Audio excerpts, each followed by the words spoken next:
Welcome to the Goodyear Planning and Zoning Commission meeting. We're excited to have you be a part of this important public process. Tonight, you will have the opportunity to address the commission on both non-agenda and agenda items.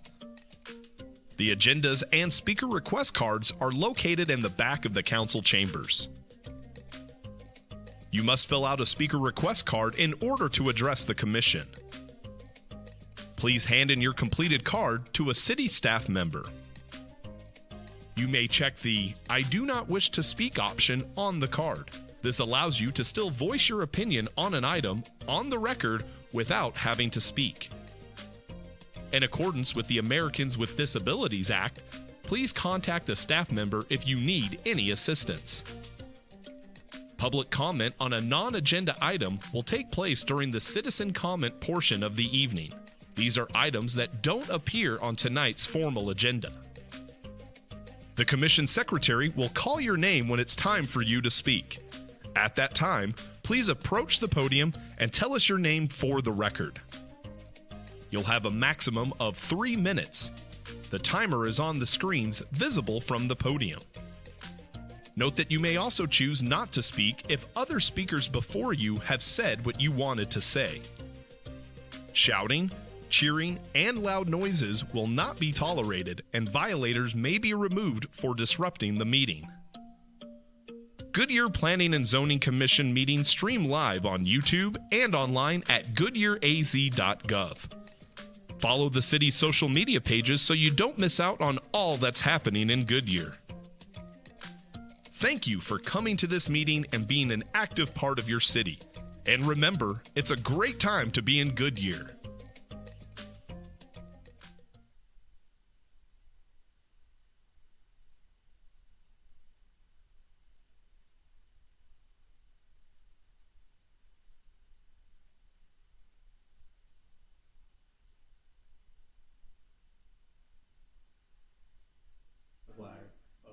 States of America, and to the republic for which it stands, one nation, under God, indivisible, with liberty and justice for all. Will the secretary please note the roll? Commissioner Smith is present, Commissioner Zambito is present, Commissioner Booth is present, Commissioner Higgins is present, Commissioner Wang is present, Vice Chairman Clymer is present, Chairman Kish is present. We have a quorum. Thank you.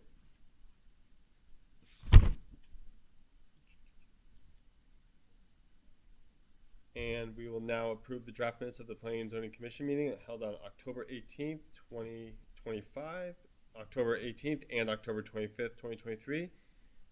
And we will need a separate vote for each set of minutes. Correct. Is there a motion and a second to approve the draft minutes of the October 18th, 2023? I have a motion from Commissioner Higgins, a second from Commissioner Christian. He's Please enter your vote. Motion passes. Now is the time for citizens. sorry. Oh, sorry. I was just I apologize. getting through the thing. And now I would need a motion and a second to approve the draft minutes for the October 25th, 2023 meeting. I have a motion from Vice Chairman Clymer, a second from Commissioner Wang. Please enter your vote. Motion passes. Now Yes. is the time for citizens who would like to address the Planning and Zoning Commission on any non-agenda items. Do we have any speaker cards? No. Does anyone in the audience wish to speak on a non-agenda item? All right, seeing none.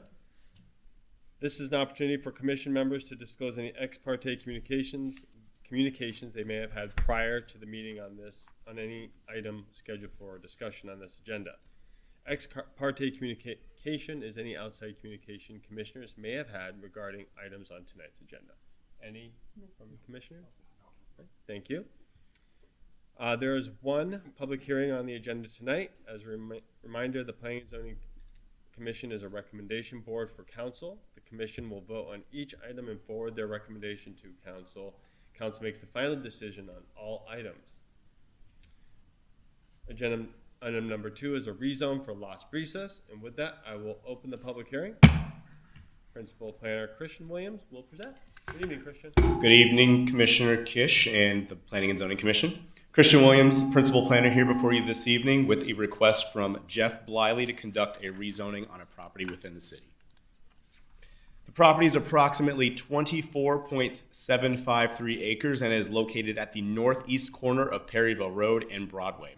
Property is currently zoned within the Las Brisas Phase 2 PAD with an underlying zoning of commercial, and the property is located right here in the southwestern portion of West Goodyear. Zooming in a little bit closer to the site, which is located right here, you can see that the site is south of existing Las Brisas single-family residential, as well as west of Las Brisas single-family residential and their portion of their private open space tract. It is east of Perryville Road and the City of Buckeye planning area, which is currently located within a county island, vacant, and it is north of a vacant agricultural field located within the Goodyear planning area. For a quick history on the zoning, following the rezoning of Las Brisas Phase 1, Las Brisas Phase 2, of which this property was a part of, was rezoned in 2006. This particular 24 acres of property was zoned commercial, which was established to be the equivalent of C1 at that time. In 2008, a rezoning occurred and a stipulation was placed on that commercial property, which gave it the equivalent of a C2 zoning, general commercial. In 2017, the Las Brisas Phase 2 PAD was rezoned, and that made changes to residential lots within the PAD, but not this particular property. And again, the rezoning case that we're referring to today is going to be this red vacant section of Las Brisas Phase 2. So the applicant is requesting a rezoning change from the current planned area development underlying general commercial to a PAD zoning district with an underlying zoning of R1A on the northern 19.24 acres and on the southern 5.512 acres C2. That would facilitate the development of a single-family attached or townhome community with commercial in a mixed-use horizontal setting. The use of the PAD overlay is requested as the current development standards for R1A zoning do not contemplate alley-loaded townhome products that face onto open space tracts and have central amenities and are adjacent to commercial. You'll recall a similar townhouse type product being the Ascent at Canyon Trails at 158th and Roosevelt Street, very similar to that zoning case with some slight changes. And if the zoning is approved in this case, it will go to the preliminary and final plat process, as well as a residential design review process or a site plan process for administrative items such as the community center and things of that nature. So what you do see on the screen is conceptual. If it were to be approved, a site, again, a pre-plat, final plat would come in and need to be in conformance with zoning.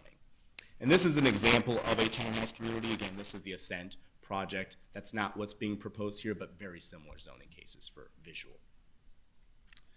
So I'll highlight a few of the regulations that will apply to this property, but if you have any additional questions, don't hesitate to ask.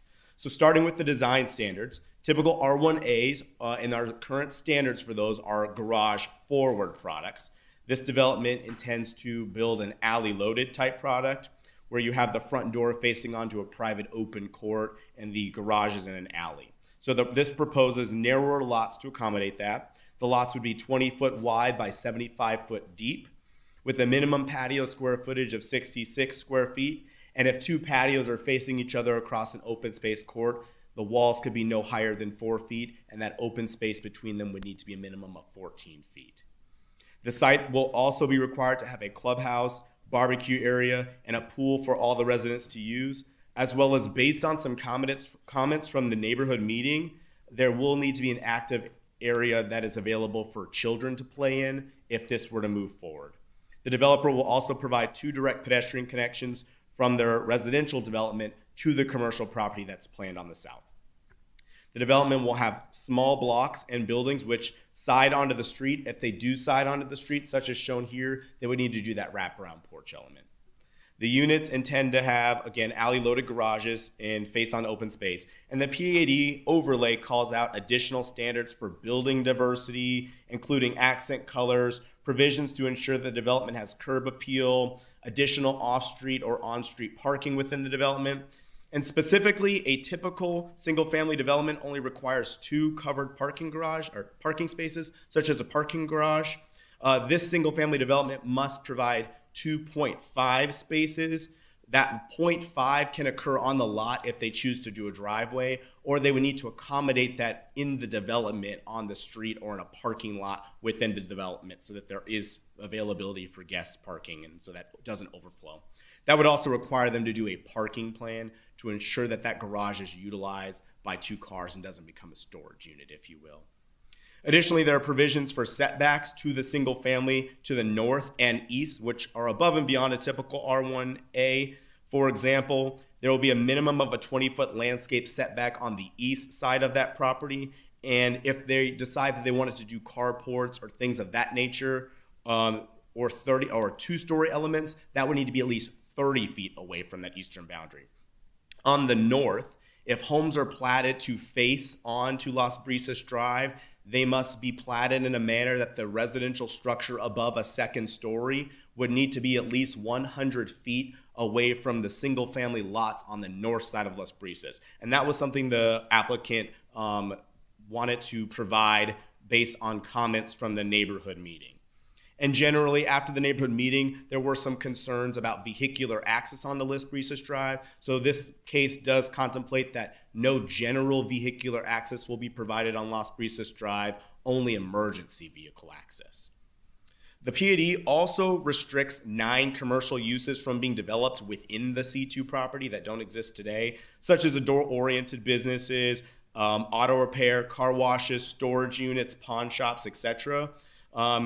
And then there's some setback relief provided between that commercial and the townhouses themselves to provide for that mixed use, but knowing that there's going to be restrictions on the types of uses that can go in there. So it does provide a compatible mixed use horizontal style development.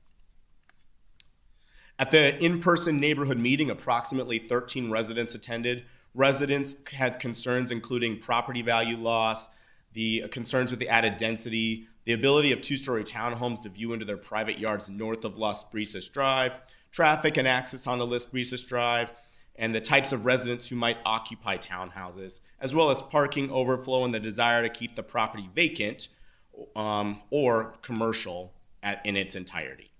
One resident did express some support for the design enhancements that are provided in the PAD. And since the neighborhood meeting and the time of the writing of the staff report, and today, no formal opposition has been received by the time I issued the staff report.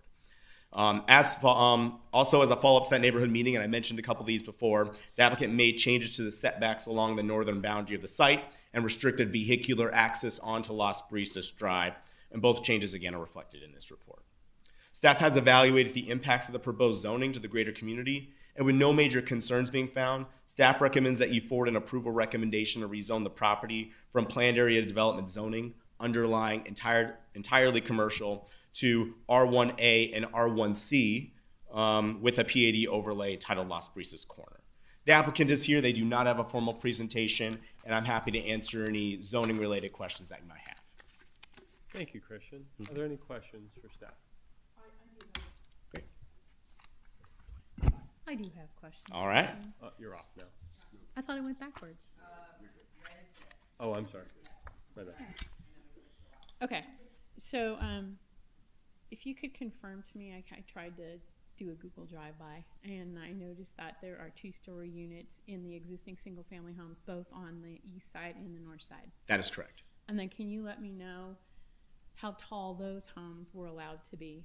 Are they in the 30-foot range as well? Yes. They are allowed to go up to 30 feet, and that is the same for an R1A zoning category. That's kind of what I was thinking. And then some of the other questions I think are actually for, does each unit have a 2-car garage? Is that like what they're proposing currently? They're required to have 2 covered parking spaces. Typically what you see when these get developed would be there'd be 2-car garage generally in the unit. Okay, that's kind of what I was hoping. Maybe the applicant can confirm that too. Okay, that was all I had for Christian. Thank you. Kristen, I just curious, what is the square footage of each one of those units approximately? There's no square units defined for the actual residential units. There's a maximum lot coverage that's provided, That's all that but you could have a unit that's 1,300 square feet. You could have a unit that's 2,300 square feet. It depends on how creative they are with it. But the bounds of that unit would be 20 foot wide, and the lot could be up to 75 foot deep. So, yeah, But there'll be open space so on it's- this property. the lot is maximum 1,500 square feet, but. And then you do 2 stories, Yeah, and then yeah. you reduce the open space Okay, requirements. Mm-hmm. all right. And they're still proposing 3 and 4 bedroom units, right? That is their current proposal, but the zoning does not stipulate that they must do that. Okay, okay. Good questions. Any questions? I have one, Christian. In looking at this schematic, I'm concerned about the size of the community area, you know, for the kids in the pool, and it seems like there's a lot of units there, but in small yards, not a lot of places for them to, you know, hang out, exercise. Is there plans to maybe expand that or have two open areas for kids, you know, another park? So the open areas are not set. What planning would look at is the open space requirements of an R1A. So they do meet what's required of an R1A. So there's different standards between R14, R1A, R1C. Where they go above and beyond is that they must require a higher level of amenities, such as the clubhouse, the barbecue area, the pool, and now the child play area. Those all are required. That wouldn't be a typical requirement of, say, a single family development. Christian, can I clarify? All these images that you're providing, these are just examples. None of these are submitted by the applicant, or this is not what they're proposing to build or to build up. These are just examples of what types of projects fill this up. So just to clarify, this is not what they're proposing specifically to build there. Correct. In their narrative, they are proposing this right here on the right side of the screen. I show these images to show you what type of product that could be. And I try to be very clear that zoning lives forever. An applicant can entitle any development in the city. It's the ultimate builder. So when you ask, are they going to have 2-car garages? They propose those. Zoning doesn't require it. What zoning requires is covered. So the zoning lives on forever. This is their conceptual plan, and the images show you the type of product that could fit in theory on those types of lots. Christian, in this particular part of Goodyear, I know that Goodyear has tried to keep a look as of the West Goodyear with a farm, kind of modern farm look. Yes. Is that going to be part of the conversation? Absolutely. So I was very brief on it, but when I talked about being kind of cohesive with the existing area, their walls need to complement Las Brisas. They need to have that entry. They need to do the picket fencing. They will do the West Goodyear monumentation. All of that is built into the PAD overlay. So when that comes in, you're not going to see a development that's just a gray block wall around it with boxes that are all gray and no farm theming. They will need to be cohesive with Las Brisas. Perfect. Thank you. You're welcome. Any other questions? Would the applicant like to come up and address some of these questions as well? And I believe they have 10 minutes to speak. Sure. Jeff Bliley, 701 North 44th Street with Busko and Rotor, here on behalf of the applicant. Just a few things I wanted to point out. We've spent about 14 months with staff working on this layout, and a few things that I wanted to point out is that the orientation of how we've done the buildings was to minimize the impact on the adjacent neighbors, because we know that was an issue. And so what we've done is, you can see where the homes are on the east side, all of our units will be the side of them. We aren't fronting any of those or backing any units. So those will be the sides, which have far less fenestration. There's not many windows usually on the side. So and by doing that, we only have 10 units that actually back up to the eastern property line. If this was single-family residential, we could match what's on the other side of us, which would be more like 18 units. So rather than 18 homes, it could be 2-story, 20 feet away from the backyard fence. We've put 10 2-story townhomes 30 feet away from the fence, and it's the side yard, not the backyard. So we really did try to minimize the amount of impact we can have on the product inside.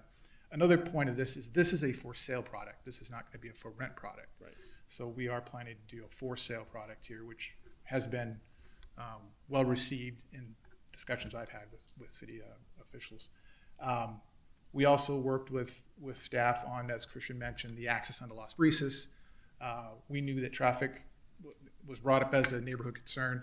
Frankly, yes, if you compare traffic to this at BuildOut versus nothing on the site, it generates more traffic than nothing, but it generates far less traffic than a built-out commercial center. If this was a C2 shopping center, which is what we had a site plan, I represented the previous owner of this when we rezoned it many years ago to C2. We had a grocery store anchored shopping center on the site, was what was planned, and that would generate exponentially more traffic than what this project would be doing at BuildOut. We also thought that by changing to this type of, especially with those folks that back up to the site, having the back of a commercial center where the truck traffic is seemed much more problematic. But again, at the neighborhood meeting, we didn't get that kind of reception. So again, we've done everything we can to minimize. We've left some commercial that we feel is right size for this. It's probably not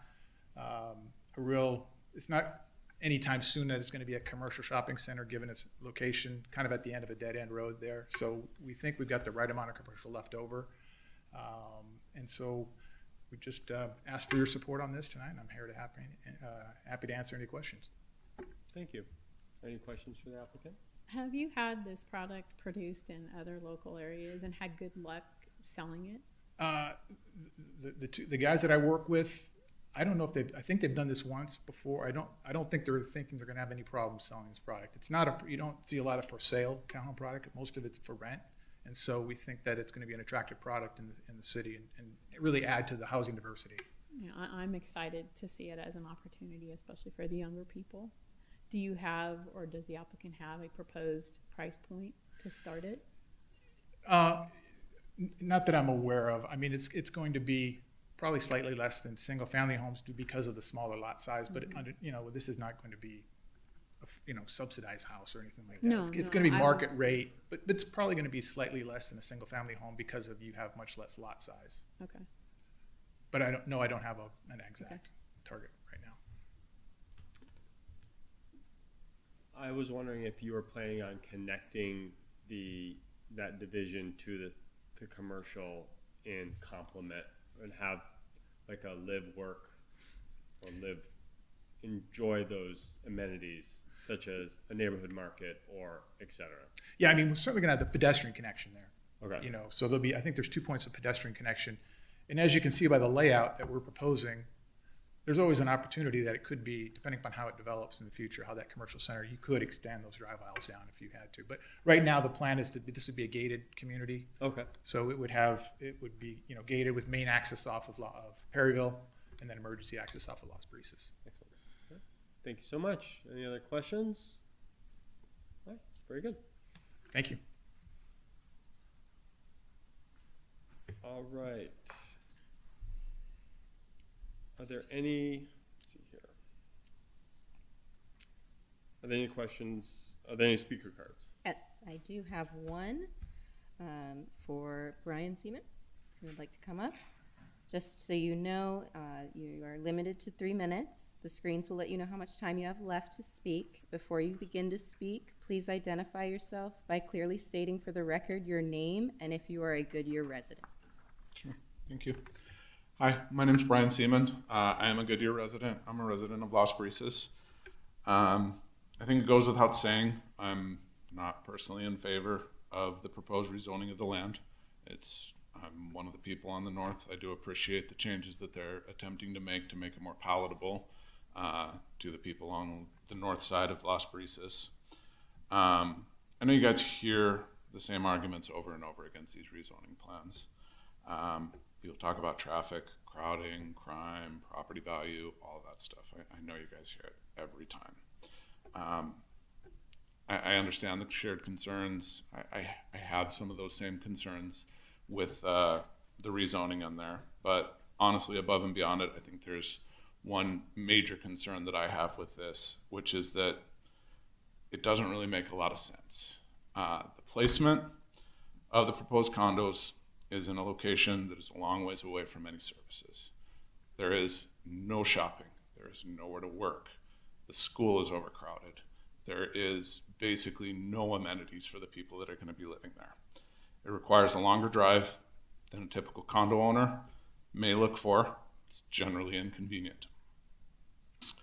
You add in the high interest rates for mortgages and the supposed premium asking price for these condos, we're left with a situation that leaves a high risk of turning into an unfinished development sitting on the edge of Las Brisas' community. Allowing the rezoning plan to move forward is just asking for an unfinished or unoccupied condo to be built on the edge of town.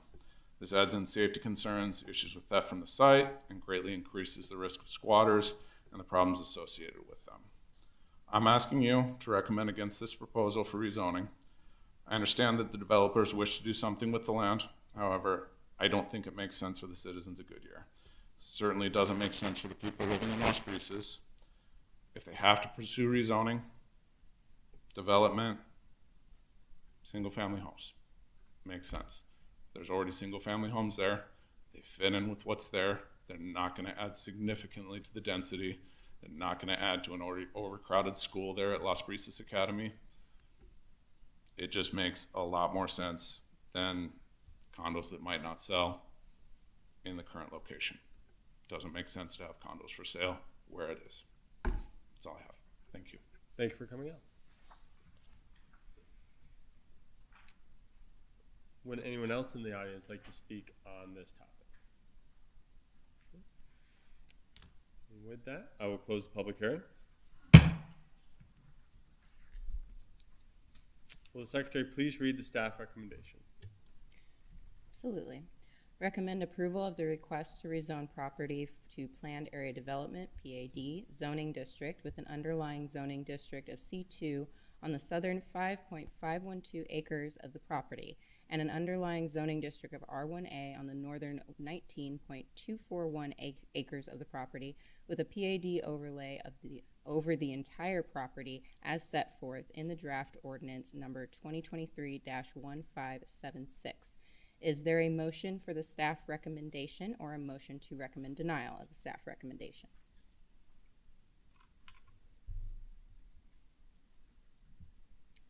I have a motion from Commissioner Smith, a second from Commissioner Wang. The floor is open for commission discussion. Is there any discussion on this matter? Okay. I just wanted to point out that I do like having the alternative, and I do like the fact that it provides an entry level for younger folks or people who have not had a house before. The fact that this is not multifamily, but a smaller product that is a little bit, It's multifamily in the sense that it's attached, right. but it gives people the opportunity who can't afford the average home today to buy a home. It's a good point. I like that. Kent and I were at a city council workshop about 10 days ago, and there was a professor from Arizona State there that gave a talk on housing in the valley, and one of the things he pointed out was that in the Goodyear area and in the valley itself, only about 18% of the people are able to afford a median priced home. And so, as you stated, this is more of an entry level for people. And so it was kind of an eye opener about what there is available and why a lot of people are saying there's too many apartments, too many of this, but there are affordability problems also throughout if you want people to live here that work here. So a meeting in the middle would be something like this product. Any other thoughts on that? I would. Okay. Maybe this would be a good opportunity for younger families, and also you get to own, so that's you can establish, good credibility. So It promotes ownership. It promotes someone that is invested in the city of Goodyear, rather than someone that's just here renting. All strong points. Okay. All right. Please enter your vote.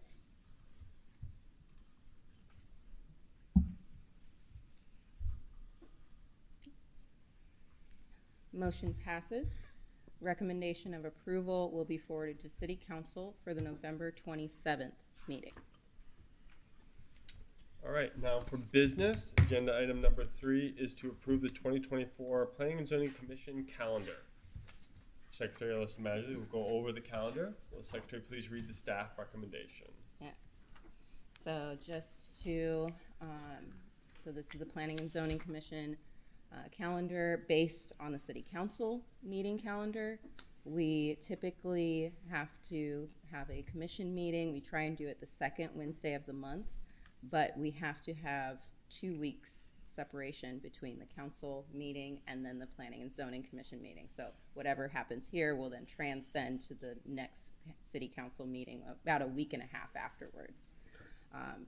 That does mean that when council goes on break, we get a little jammed up in June. So we have 2 meetings there. And then, of course, holidays kind of interfere with a few of these things. But other than that, that it would be our calendar for the year. And the staff recommendation is to approve the 2024 Planning and Zoning Commission calendar. And I can take a motion in a second. I have a motion from Commissioner Booth, a second from Vice Chairman Clymer to approve the calendar. Floor is open for discussion if you like. I do know that we talked about in the past in moving it to a 5 o'clock as opposed to keeping it at 6 o'clock. I don't know if that's something we wanted to talk about. Katie, I know that it was something we had chatted about in a meeting before. Would this be the appropriate time to discuss that item?